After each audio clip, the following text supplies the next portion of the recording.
confession. I am a hater of The Biggest Loser.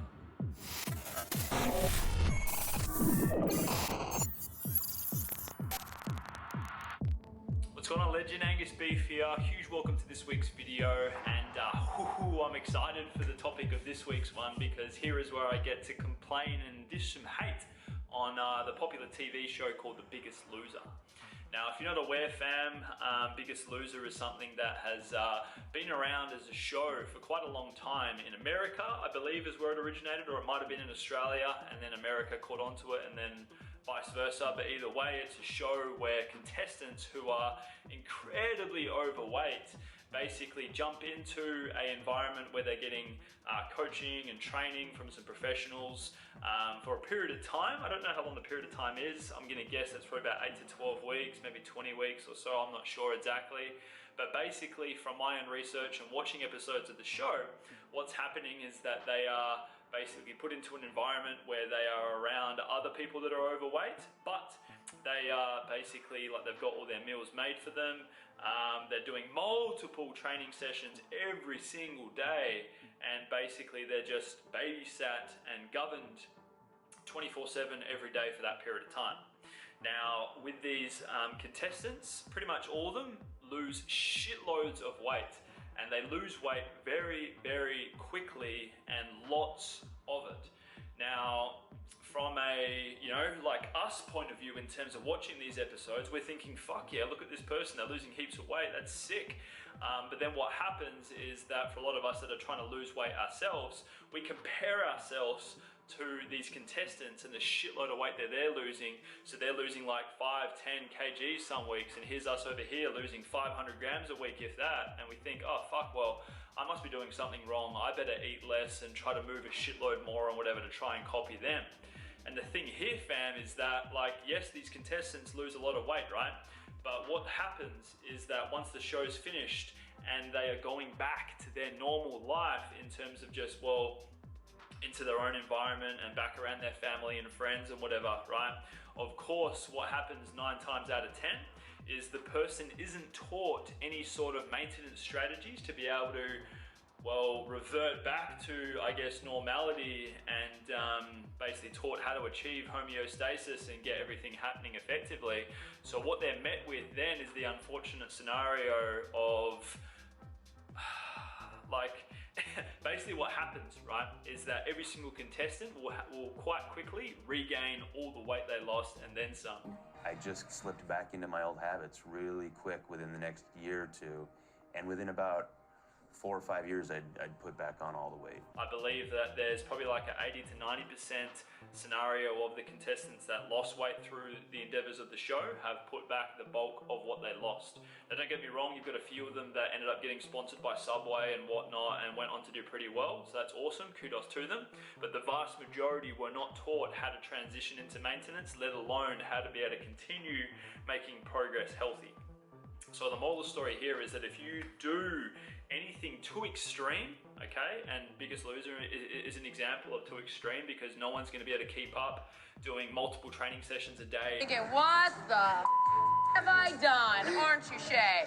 6, 5, Danny, let's go! Shay, get the up!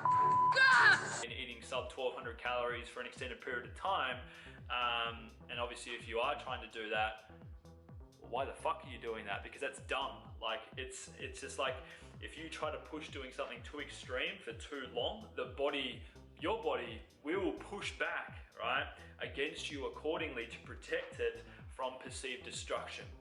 And what an example of that is where you get crazy hunger, like insatiable hunger, you get cravings for hyperpalatable foods, you have no energy, your sleep is shit, like all these sort of signs of your body going, fuck you, please feed me, and that's where it inevitably will win.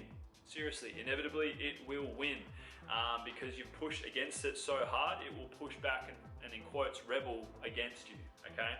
And that's because we're built for survival, fam. Our body is smart. It will pick up on your patterns and the signals that you send it through the lifestyle that you live. And the show Biggest Loser is a prime example of that.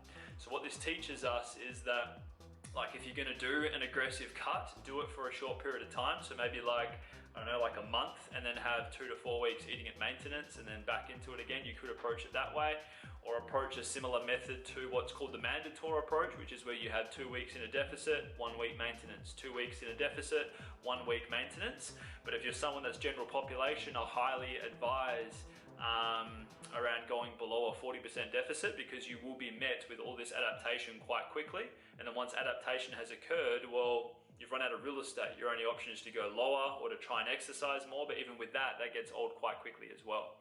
Your goal should be to approach losing fat and maintaining muscle and stuff like that with being able to eat as much as possible, and well, yeah, like not lock yourself or block yourself into a scenario where you're eating a poverty intake and moving pretty much all day just to be able to shift any weight. And by moving all day, like you're doing shitloads of steps, heaps of workouts, and you're just fucking grinding, but you're getting nowhere.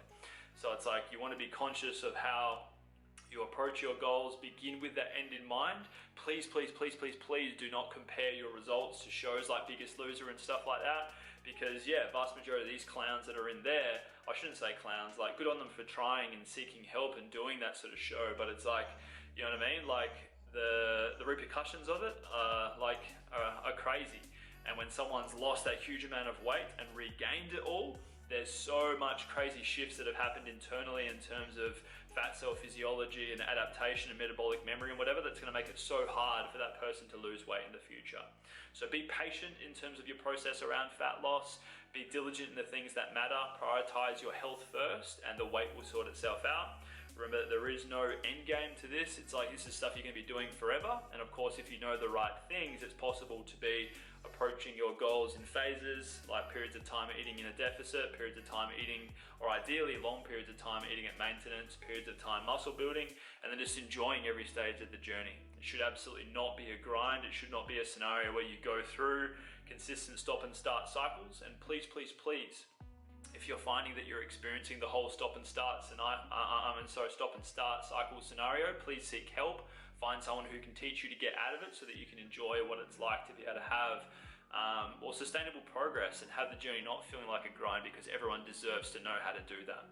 But I appreciate you guys for watching. If you got some value from this video, light up the video with some love.